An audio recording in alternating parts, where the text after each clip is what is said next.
I had just moved to Milwaukee to start college. I managed to rent a small ground-floor apartment in an old building, the kind of place that always smelled like damp wood and rusty pipes. It was cheap, and that was all that mattered. During my first week, it rained almost every day, and that Friday around 10 at night, a heavy storm rolled in. The sound of the rain hammering against the windows drowned out even the TV. I was lying on the couch when I heard the doorbell ring, a short, dry sound coming from the front door. I got up thinking it was a mistake, maybe someone pressing the wrong button. I looked through the peephole and saw nothing. The hallway was empty, lit only by the faint sensor light. I went back to the couch, but less than a minute later the bell rang again, this time in quick succession, like someone was pressing it repeatedly. I walked to the door and waited a moment before looking again. Still nothing. But as soon as I stepped away, it rang once more. 3 short presses, each one a little harder than the last. I tried to convince myself it was just a neighbor playing around or maybe some kind of electrical issue caused by the storm. But the sound kept coming, always in the same rhythm. So I decided to record it with my phone. I aimed the camera at the peephole and let it film for a few seconds. When I played the video back, there was no one, just the empty corridor and the flicker of the light bulb. Still, you could clearly hear the doorbell ring along with a faint metallic click, as if the button were being pressed for real. I turned off the living room lights to see better through the peephole. The storm was getting stronger and the hallway light flickered in sync with the thunder outside. Then the bell rang again, but this time there was something else. A sharp scratch like a fingernail dragging across wood. I pressed my ear to the door and heard quick, shallow breathing right on the other side. I jumped back instantly, my heart pounding, frozen in the middle of the room, unsure whether to call the police or the building manager. I went to the living room window, which faced the inner courtyard, trying to see if anyone was leaving through the other hallway, but there was no movement at all. The outdoor lights trembled in the rain, and the sound of water against the railings echoed from every direction. I grabbed my phone and called the building manager, but he didn't answer. I called again. Nothing. When I went back to the door, the sound had stopped. I waited a few minutes in silence, convincing myself that maybe the wind had caused a short circuit in the doorbell. To be sure, I went to the small table by the entrance where the router sat, opened the security camera app, and rewound the footage. The recording showed the hallway lit by the weak yellow bulb. At 10:43 p.m., the bell rang. The button moved on its own, pressing inward, but there was no one there. I rewatched the clip several times, pausing, trying to find any reflection that could explain it. Then I noticed something that made my blood run cold. At the exact moment of the ring, the image shook slightly, and for a split second, a dark blur appeared on the wall beside the door, shaped like the shadow of a small hand. I just stood there staring at the screen, unsure whether I could trust what I was seeing. I replayed it again and again in slow motion, until I realized the blur actually moved before the button was pressed. It was fast, but clear enough to look like a hand. I paused the video and set the phone down on the table, trying to think straight. The storm outside had worsened. The wind was shaking the windows now, and through the narrow gap under the door, I could see the hallway light flickering irregularly, as if someone were walking past it. Then the doorbell rang again. This time the sound was softer, like the button was being pressed slowly. I stood completely still, listening. Another ring, then another. On the third ring, I heard a different sound, a faint, muffled hiss right against the wood, almost like someone running a wet finger along the surface. I looked down and saw something that made my breath catch. The shadow of 5 small fingers projected by the light from outside, sliding down the door. I took a few slow steps back, trying not to make a sound. I grabbed my phone to call the police, but my hands were shaking so badly I could barely type. Before I could finish dialing, the sound stopped. The hallway went completely silent. Not even the rain was audible for a few seconds, as if the air itself had gone still and heavy. I waited, heart pounding, staring at the door. Then something fell outside, a metallic clatter like a lid hitting the ground. Whatever courage I had left vanished. I locked the deadbolt, turned off all the lights, and went to the bedroom, taking my phone and a flashlight with me. I lay in bed with my headphones on, trying to block out every sound, but even then I could hear faintly one final chime, A single, distant ding, as if the doorbell had rung from inside the wall. That's when I noticed the intercom wire running along the baseboard, completely loose, disconnected, with no power going to the bell at all. I stayed awake the rest of the night, watching the door through the narrow gap between the bedroom and the living room. The rain stopped around 4, and the silence that followed was even worse. At sunrise, I went downstairs and waited for the building manager to open the lobby.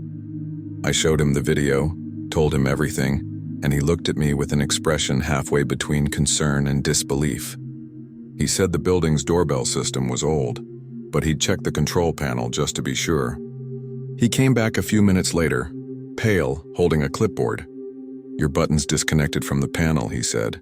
"No one could have pressed it and made it ring." I went with him to the hallway, and that's when I noticed something I hadn't seen the night before. Next to the button on the metal frame, there was a mark, small and dirty, like the print of a muddy hand. The manager ran his finger over it and the dust came off, revealing the full shape. None of the other buzzers in the building had anything like it. I moved out the next month. I've never slept well during rainstorms again. Story 2. I had just moved into that house in Savannah a few hours earlier. It was small, old, but cheap. And after the divorce, all I wanted was peace and quiet. I spent the day unpacking boxes, trying to get used to the constant chirping of crickets and the smell of old wood. Around 10 that night, after a beer and a quick shower, I lay down on the couch and started dozing off with the TV on low. That's when I heard the first creak, a slow, spaced sound coming from the ceiling, like someone walking carefully across the beams.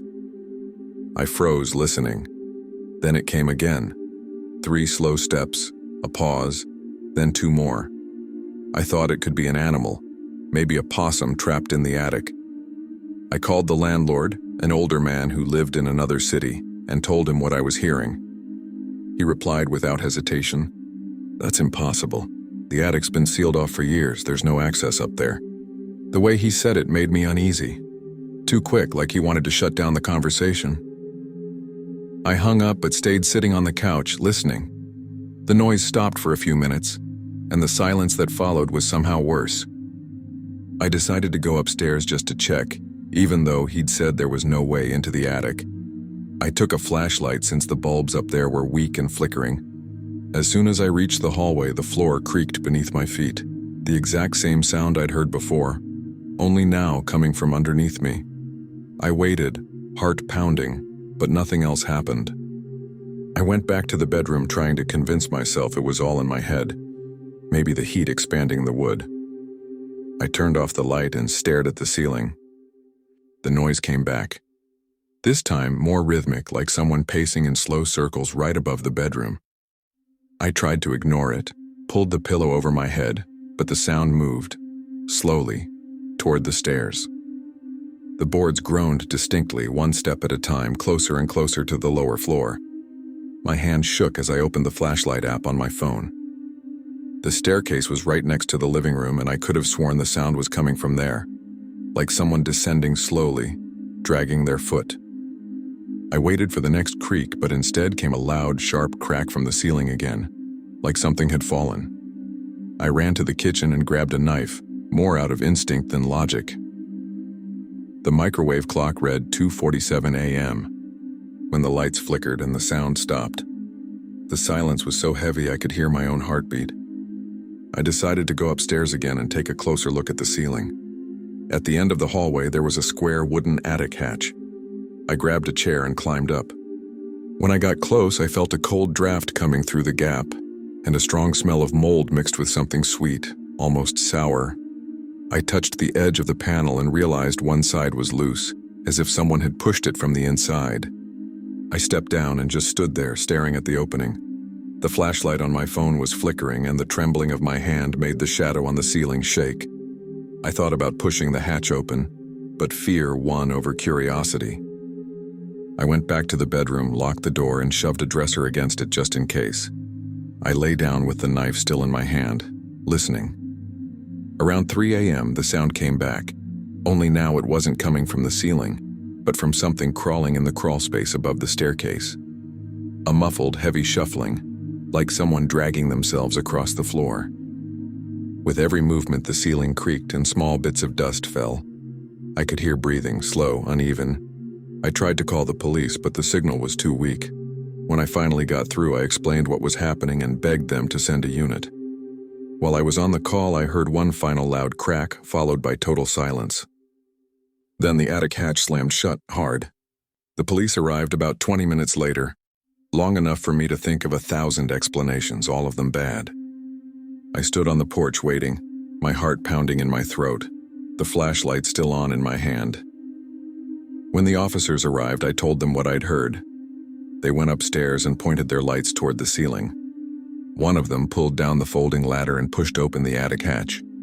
The sound that came from above was of wood scraping, and a rush of cold air spilled into the hallway.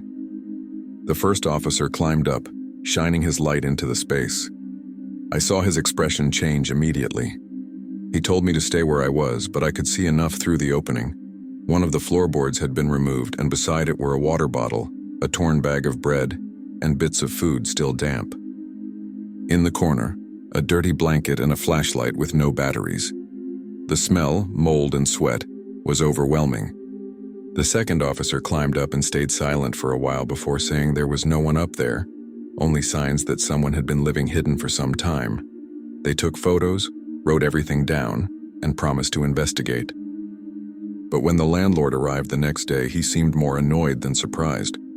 I showed him the photos on my phone and he just shook his head, saying he had no idea who could have left those things there. That attic was supposed to be sealed since the renovation, he kept repeating, staring at the ceiling with his hands in his pockets. After the police left, he stayed quiet for a few minutes and then asked me if I planned to keep living there. That night I slept with all the lights on and the bedroom door barely closed. I didn't hear any more footsteps or creaks, but the silence in the house felt different, heavier, like someone was holding their breath along with me. I moved out the following week.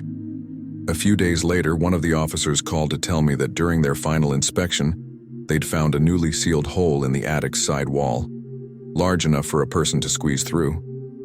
Since then, every time the ceiling of any house I live in creaks, I stop and wait, just to make sure no one's moving up there. Story 3. My husband had gone on a business trip that week and I was home alone with the dog. It was a Friday night. Rain had been falling non-stop since late afternoon, and the sound of it hitting the roof blended with the steady hum of the dryer running in the laundry room. Around 11, the motion sensor in the backyard turned on. The yellowish light illuminated the back fence and part of the garden. I thought it might be an animal, maybe a cat. But when I went to the laundry room and looked through the small window, I saw something that froze me in place. The faint reflection of a silhouette, standing still near the fence, right in the darkest part of the yard. I stayed there, hands resting on the counter, trying to figure out if it was really someone or just a shadow cast by the rain. The sensor light went out, plunging everything back into darkness. Instinctively, I turned off the lights inside the house, and for a brief moment, the figure seemed to move. Slowly, almost gliding to the side. My dog, who had been sleeping in the living room, lifted his head and began to growl softly, the fur on his neck standing on end. I grabbed my phone and went to the kitchen window, which gave a different view of the backyard, but the sensor didn't come back on. The darkness outside was absolute, and the feeling of being watched grew so strong that I decided to lock all the doors. I spent the next half hour sitting on the couch, trying to convince myself it was all in my head. The rain grew heavier, and every now and then it sounded like someone was lightly scratching the outer wall. I opened the security camera app on my phone, but the backyard camera was offline, something that had never happened before. I stared at the black screen for a while, heart pounding, waiting for it to reconnect. When it finally did, the yard was empty. No movement, no light. Still, I couldn't relax. Around 1 in the morning, I got up to check the windows again. Everything seemed normal until I noticed something different about the one in the laundry room. The dish towel I'd left hanging on the handle was now on the floor, soaked. What struck me most was that it wasn't just wet. It looked like it had been used to wipe something. When I leaned closer, I saw that one corner of the window screen had come loose, as if it had been pulled from the outside. A chill ran down my spine. I locked the window, went back to the living room, and slept there with the lights on, the dog lying on the rug, still restless. The next morning, the rain had stopped and the sky was clear, but the backyard felt different. I went out with the dog and noticed faint footprints in the wet soil, as if someone had been pacing back and forth near the fence. I walked around to the outside of the laundry room, and when I looked closely at the window, I saw long, smeared streaks, like someone had wiped the glass with a wet cloth. The same cloth I'd found inside on the floor. It felt like whatever on it was, had tried to erase something. Maybe a handprint. Maybe their own reflection.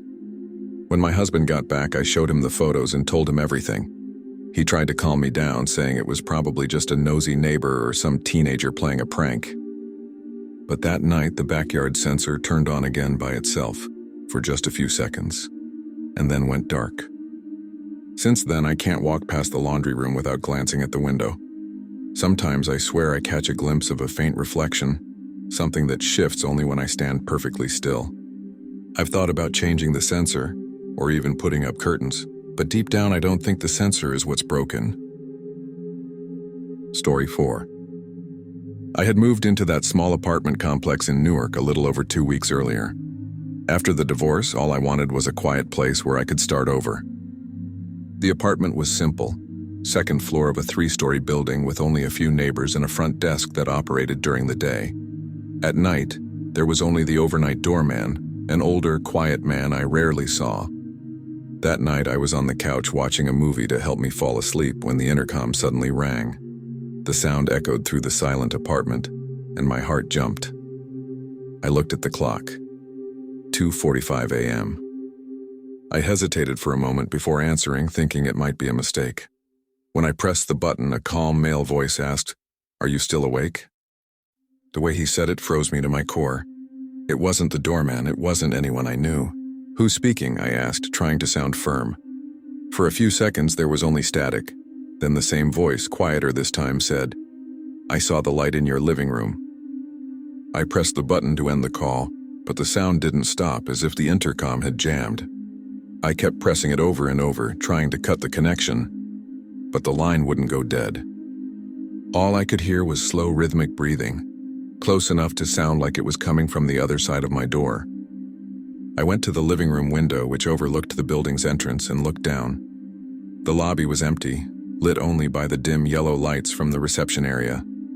The phone still emitted a faint, hissing sound. I unplugged the cable from the wall just to be sure and stood there, feeling my heartbeat pounding in my chest. After a few minutes, silence returned, but I couldn't sleep. I paced around the living room, glancing out the window from time to time. When the sun began to rise, I went downstairs to talk to the doorman. He swore no one had used the intercom during the night, and that the system was working fine. I asked to see the entrance cameras, and he reluctantly led me to the small security room. On the footage, we could see the outer gate open at 2:44 a.m., and a man standing in front of the glass door. He was holding a cell phone and at one point covered the camera lens with his hand.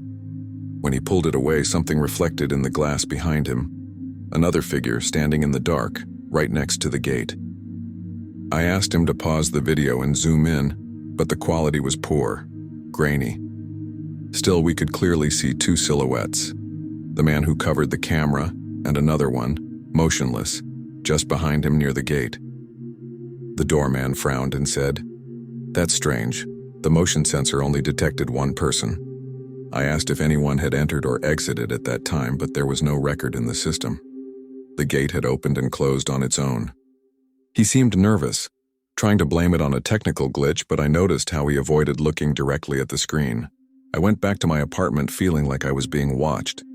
The intercom was still unplugged, but just to be safe, I pushed a piece of furniture against the door. I tried to sleep, but I kept hearing noises. The pipes, the creak of wood, the wind brushing against the windows. Everything sounded like footsteps in the hallway. Around 3 in the afternoon, the building manager called me. He said the doorman had tried to review the video again, but the footage from that night had disappeared. The recording skipped straight from 2:43 to 3:05 a.m. That evening, when I got home from work, the reception area was empty. The glass in the front desk reflected only the faint hallway light, and the intercom, which I still hadn't plugged back in, was silent, its cord dangling on the floor. I leaned closer just out of impulse, and I swear I heard a faint hiss like static. I pulled back quickly and left it that way. I hurried up the stairs, feeling that strange sensation that someone was following a step behind me. When I entered my apartment, I locked everything and sat on the floor of the living room, without turning on the lights. Around 3 in the morning, the sound of a doorbell echoed through the hallway. It wasn't from my apartment, but from one close enough to make my blood run cold. I got up slowly, went to the door, and looked through the peephole. The hallway light was flickering, and for a second I thought I saw someone standing with their back turned, right in front of my neighbor's door. When the light steadied, the hallway was empty. I waited a few minutes before lying back down, but I couldn't sleep. The next day I went to talk to the building manager again. He listened with an impatient expression, but in the end he admitted something that made me even more uneasy. He said the building had gone through an electrical rewiring a few months earlier, and the technician in charge mentioned that my apartment's intercom was still connected to an old line, one that had been used before the renovation. That line, according to him, came from a control panel located in the basement, a locked, unused space that hadn't been opened in years. I asked to see the panel, but the manager refused, saying it was unsafe, full of exposed wires and water leaks. That night, the doorman found me in the hallway and quietly mentioned that he'd heard stories about that basement. He said the space had once been used as a storage room when the building was older, and that a former tenant had died down there during a maintenance job. No one ever confirmed it officially, but ever since then, he said, the intercoms would sometimes ring on their own, always between 2 and 3 in the morning. That night, I decided I needed to find out what was in the basement. I waited until around midnight when the building was completely silent. I took a flashlight and went down the service stairs, feeling the air grow damp and cold the further I descended. The iron door leading to the basement had a rusty chain, but it wasn't locked, just hooked in place. When I pushed it open, the sound echoed too loudly for such a small space. Inside, the smell of mold was strong. The walls were lined with loose wires and old panels with faded labels. In the corner, I saw an intercom identical to mine, hanging by a single wire. The flashlight flickered, and at that exact moment, the intercom hissed. The same static sound I'd heard days before, like someone breathing on the other end. I ran up the stairs as fast as I could, but just before reaching the top, I heard a sharp cracking sound from behind me, like something had just moved down there. Story 5. That week, my grandparents traveled to visit some relatives in Wisconsin and asked me to look after their house. It was an old place, with a basement, a big yard, and that kind of silence that seems to make noise when the wind stops. On the second night, around 11, I was watching TV when I heard a metallic sound coming from the floor, something like a chain lightly clinking. I thought it was the wind knocking something around in the yard, but soon I realized it was coming from the basement. I grabbed my phone to use as a flashlight and slowly went down the stairs. The air down there was cold and damp, the kind of humidity that sticks to your clothes. The chain that locked the outside door was swaying on its own, making that steady clinking sound against the metal. When I got closer, I saw that the door was slightly open, letting in a thin draft of freezing air. It shouldn't have been. I had locked it myself earlier. A chill ran down my spine, and without thinking twice, I slammed the door shut and ran upstairs, locking the latch again. I tried to act like nothing had happened, but the rest of the night it was impossible to relax. I left all the lights on and stayed on the couch with my phone in my hand, listening for any sound coming from the wooden floor. Around 2 in the morning, I heard a creak in the hallway, like someone slowly stepping near the kitchen door. I went there, too scared to turn on the light, and noticed the air felt colder. The handle of the back door was slightly damp and the latch had been pushed down. I locked everything again and stayed awake until sunrise. When the sun came up, I went back down to the basement, trying to convince myself there was a logical explanation for everything. The stairs were still damp and the floor was covered with muddy footprints leading from the door to the middle of the room. But what really made my stomach drop was seeing a cup sitting on top of the old freezer, with coffee inside, still warm. I left immediately without even turning off the light. I called my grandparents, trying to sound calm, but my voice was shaking. They told me no one else had a key to the house except me and the neighbor across the street, Mr.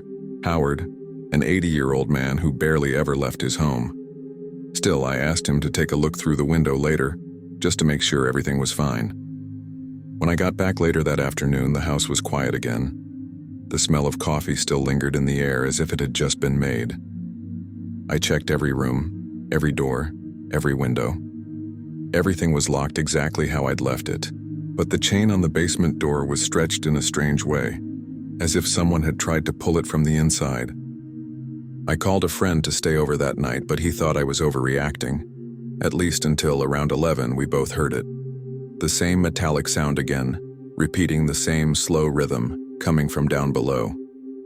This time we went down together. He went first with a big flashlight, and I followed close behind, recording with my phone. The chain was swaying slowly, but the air down there felt colder than before, almost as if a draft was coming from somewhere inside. The outside door was closed, but the latch, the one I'd checked dozens of times, was loose. He tried to pull it to see if it would open, but it jammed completely. Then the flashlight flickered twice and went out. We were left in total darkness for a few seconds that felt like minutes, listening to the dripping sound coming from the corner of the basement. When we finally managed to turn the light back on, we noticed something new on the floor, a damp footprint facing toward the stairs. It was impossible to tell how recent it was, but it looked fresh. We went upstairs without saying a word and locked the main door, pushing a heavy piece of furniture in front of it. That night, I barely slept. I kept thinking about what could be down there, where the coffee had come from, and how that footprint had appeared. The next morning, I told my grandparents everything. They stayed silent for a while and then, to my surprise, said that the basement had been broken into once before. Years ago, a homeless neighbor used to hide down there during the winter, sneaking in through a side window that was later sealed with cement. No one had seen him since, and my grandparents assumed he had moved on. I decided I wouldn't spend another night alone in that house. When they came back, they asked me to show them where the marks in the cup had been, but nothing was there anymore. The freezer was clean with no sign of disturbed dust, and the floor was dry. The chain, which had once swayed, was now firmly hooked in place. None of us could explain what had happened. But ever since then, every time I walk past that basement, I still catch that faint smell of coffee, even though no one else can smell it. Story 6. I was traveling for work, something I did often. That week, my destination was a small town in rural Kentucky, and I'd decided to stay in a modest roadside motel that had good reviews. The kind of quiet place with old carpet and the faint smell of cheap cleaning products. I arrived around 10 at night, exhausted after driving all day. I took a quick shower, ordered a pizza, and lay down, hoping to sleep early. Around 3 in the morning, I woke up without knowing why.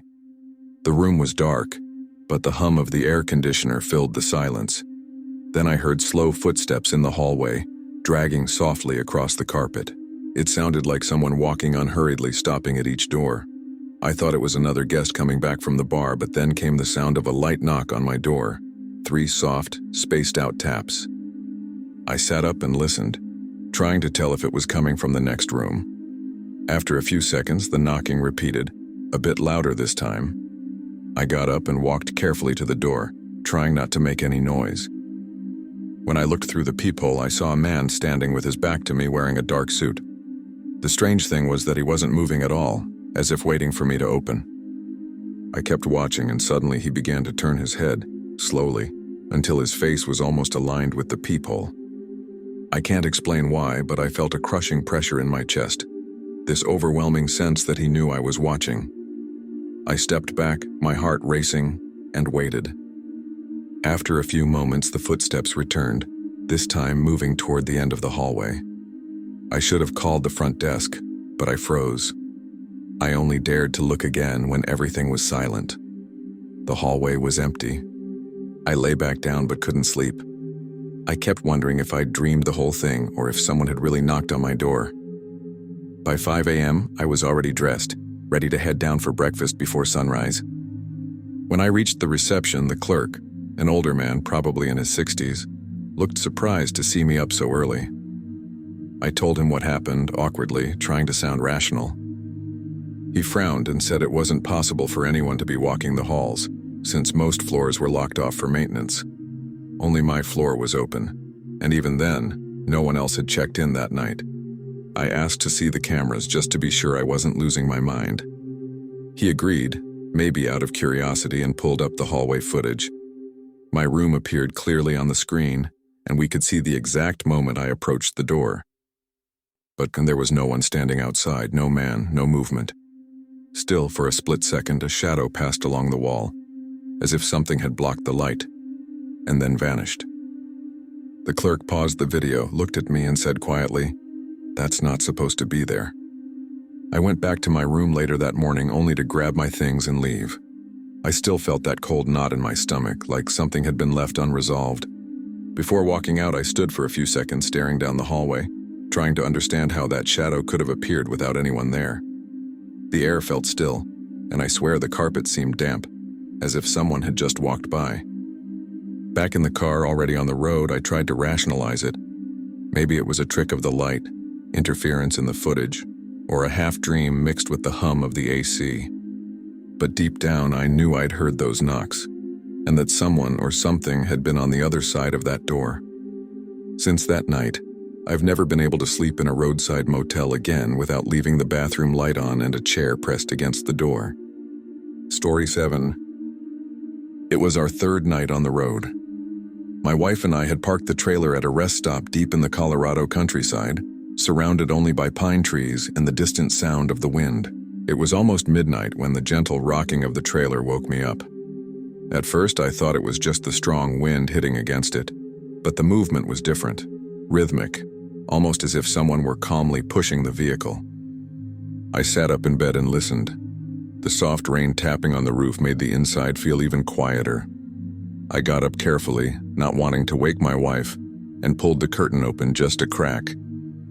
The parking lot was empty, lit only by the faint glow of a distant truck's headlights reflecting off the wet asphalt. Still, the trailer swayed again. I grabbed my flashlight, slipped on my boots, and stepped outside. The air was freezing, and the sound of the wind between the trees came out like a whistle. I walked around the trailer, shining the light in every direction, but there was no one there. No footsteps, no sound of a car approaching, nothing. I went back inside, trying to act calm, but my heart was pounding. When I got back in, my wife was sitting up in bed, pale, clutching the blanket to her chest.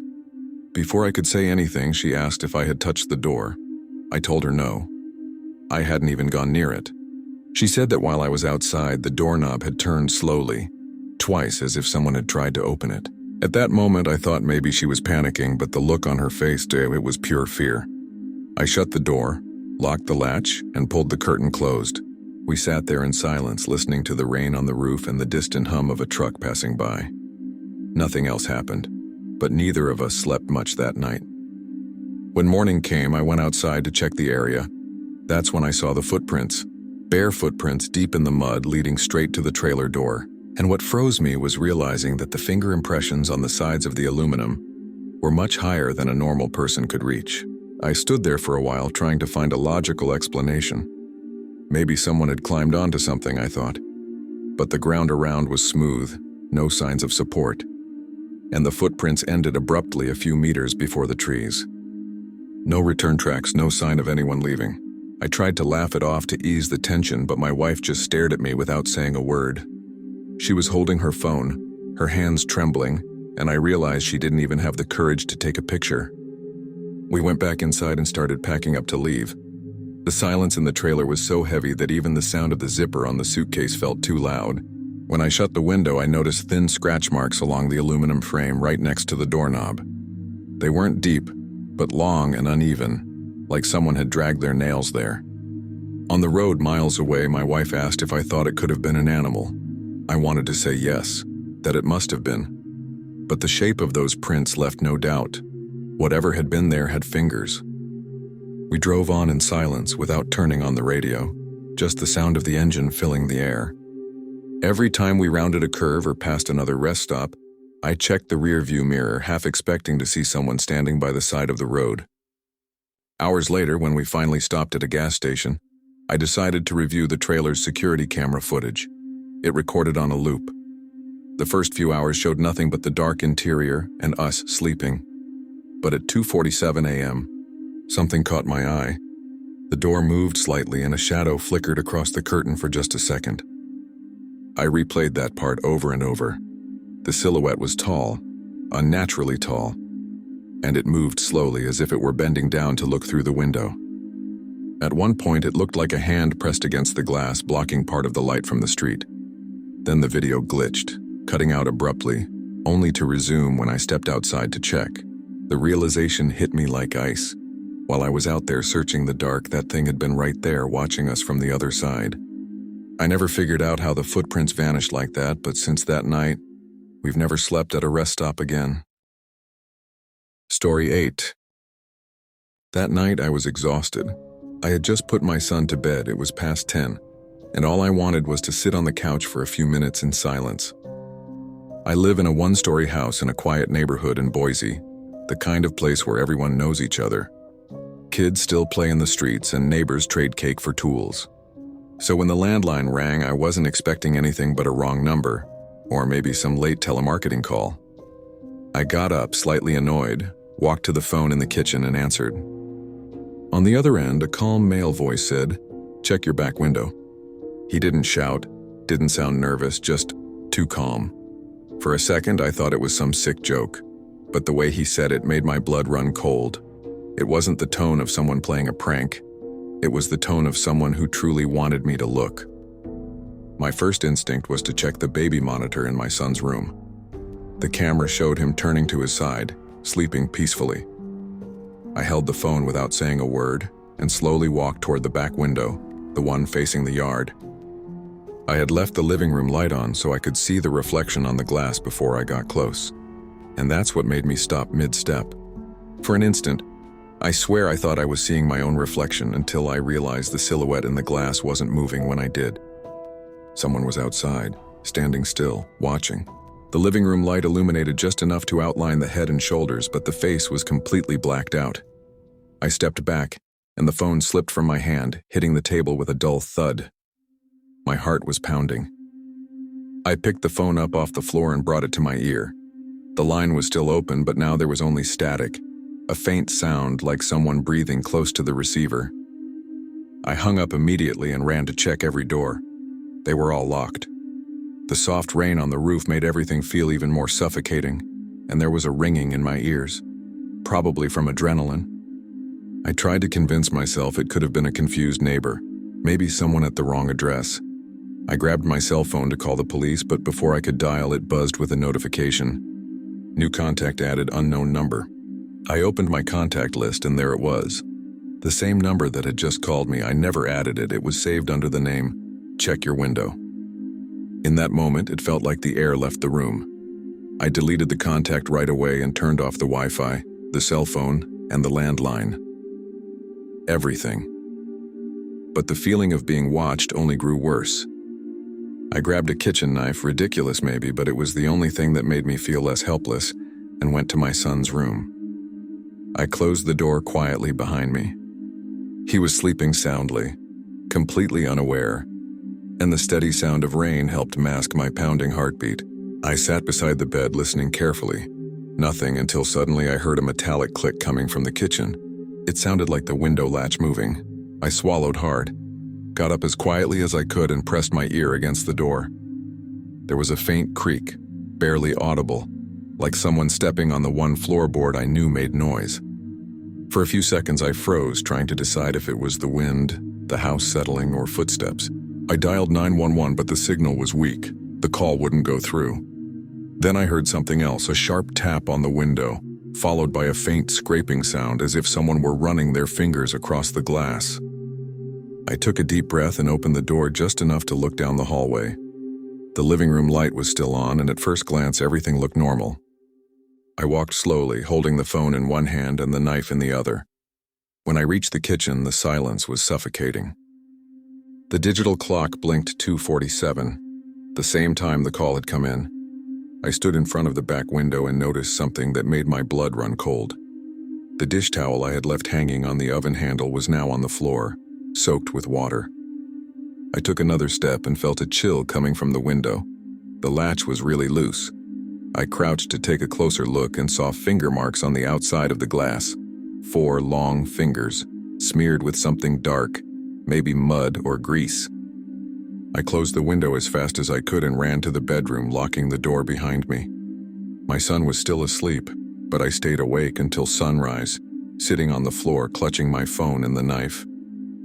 When morning finally came, the sky was still gray, and the rain had turned into a light drizzle. I waited until the sun was higher before leaving the room. I checked every window, every door. Everything looked untouched, except for the back window. The dish towel I had left on the floor was now hanging again, folded differently. None of us had gone into the kitchen. I called the police and asked them to send a patrol car. They arrived in less than half an hour and checked the yard and the perimeter of the house. They found footprints in the mud, but they stopped just a few feet from the glass, with no trail leading away. The officer asked if I had received any threats or if anyone could have my number. I told him about the call, showed him the call history and the new contact that had appeared on its own. He looked at the phone, frowned, and said, "This looks like it was added manually." He asked me to leave the phone with the forensic team so they could try to trace the number. I spent the rest of the day at home trying to act normal, but everything felt wrong. The neighbor's dog, who almost never barked, had been restless all night and now stood staring at the fence as if waiting to see something move. That afternoon, the officer called me back. The number that had called me didn't exist. According to the records, the call had come from my own landline. I hung up and stood in the kitchen for a long time, staring at the phone. It had been off the hook since the morning, yet the LED was still blinking, showing a recent call. I thought about throwing it away, but part of me wanted to understand. I plugged it back in. As soon as I did, it made that same low static sound I'd heard before the voice. I backed away, heart pounding, and the noise stopped. That night I left all the lights on and sat in the living room, watching the back window. My cell phone was in airplane mode and the landline was unplugged. I tried watching TV, but every small noise in the house made me jump. At 2:40 a.m., the motion sensor in the backyard lit up by itself. I ran to the window, and for less than 2 seconds, I saw a metallic glint, like someone had dropped a flashlight. The light went out immediately after. I waited, frozen, until I heard slow footsteps on the wet leaves. I thought about calling the police again, but I was too afraid to move or make a sound. The steps stopped near the window, right where I had seen the reflection the night before. I held my breath until the sensor light went out again. This time it didn't turn back on. When daylight came, I stepped out the front door with my phone recording. The yard looked the same as always, but there was something new. In the damp soil near the fence, I found a torn piece of dark blue fabric caught on the wire. I picked it up with a stick and saw it was from a jacket, the same kind someone had been wearing in the motion sensor footage recorded earlier that night. The next day, I went to an electronics store and asked them to install a new security system. When the technician finished, he mentioned casually, "Weird, the old system still had an active user, a remote login authorized about 3 months ago." I had never shared access with anyone. I told him to delete everything and start from scratch. Since then, the phone has never rung at night again. But sometimes, when I walk past the back window, I see my reflection, just slightly distorted, as if someone were standing on the other side of the glass watching me. Story 9. I've lived alone in a small apartment in Chicago for almost 2 years. It's an old place with narrow hallways and built-in closets, the kind that still smell like aged wood and varnish. I've always been comfortable with the quiet of the night, but a few months ago I started noticing subtle sounds coming from the hallway closet. At first I thought it was just the wood settling, something common in old buildings, but that particular night the knocks sounded different. 3 short taps, then 1 longer. I got up from the couch, the TV still playing softly, and stood in front of the closet. I waited for a moment. Nothing. I opened the door slowly and the smell hit me immediately. A strong, sweet perfume I had never smelled before.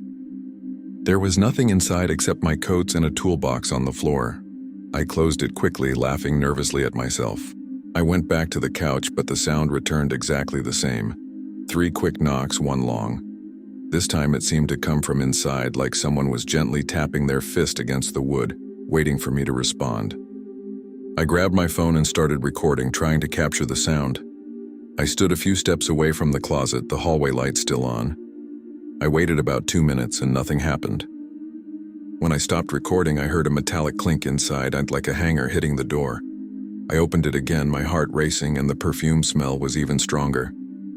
I moved the clothes aside, pushed the boxes, and touched the back wall. Nothing. I went back to the living room but decided to leave the closet door slightly open, to prove to myself there was nothing strange going on. A few minutes later, I heard a scraping sound on the wood, not knocking but dragging. I approached slowly and saw the door sway, as if a draft had passed through, but all the windows were closed. I touched the doorknob. It was cold, damp, as if someone had just been holding it. I tried to sleep, but the noise wouldn't stop. It came in irregular intervals, 3 soft taps, one longer. Sometimes it seemed closer, as if the sound was echoing down the hallway. I grabbed a chair and wedged it against the closet door just in case. The entire apartment was silent, but the perfume still lingered in the air. I opened the living room window to get some air and noticed something strange.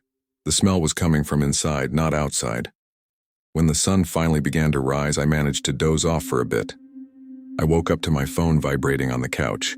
It was the building manager asking me to let the maintenance team in. I walked to the hallway and froze. The closet was exactly as I'd left it, but something was different. The metal hook of a hanger was caught in the crack of the door, turned outward, as if someone had tried to pull the latch from the inside. I stared at it for several minutes, too afraid to touch it.